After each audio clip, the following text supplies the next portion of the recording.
حضرت قائد اعظم محمد علی جناح رحمہ اللہ بمبئی ایئرپورٹ پر کہیں سے آئے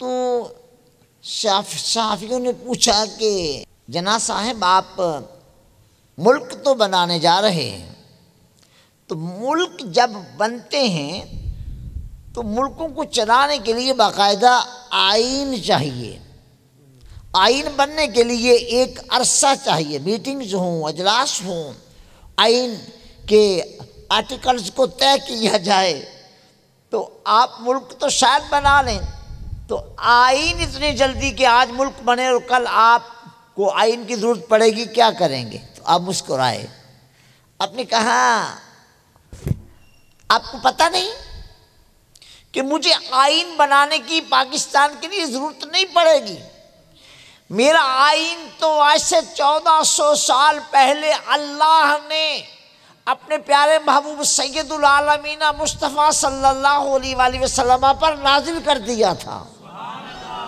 ہمارے پاس آئین بنا ہوا موجود ہے، قرآن کی صورت میں آئین موجود ہے، مجھے تو صرف نافذ کرنا ہوگا۔ اب ایمان سے کہیے کہ ہم نے اللہ کے اس امر کو جب پاکستان بنا رہے تھے سامنے رکھا تھا کہ نہیں؟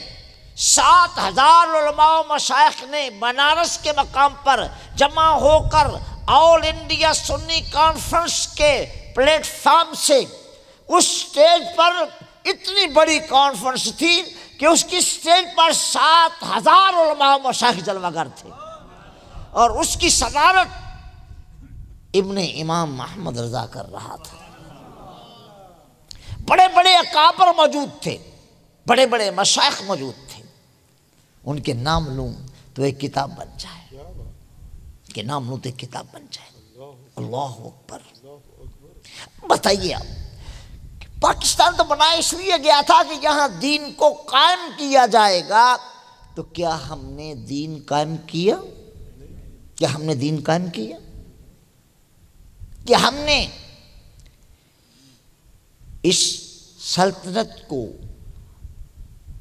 امن کا نظارہ بنا دیا؟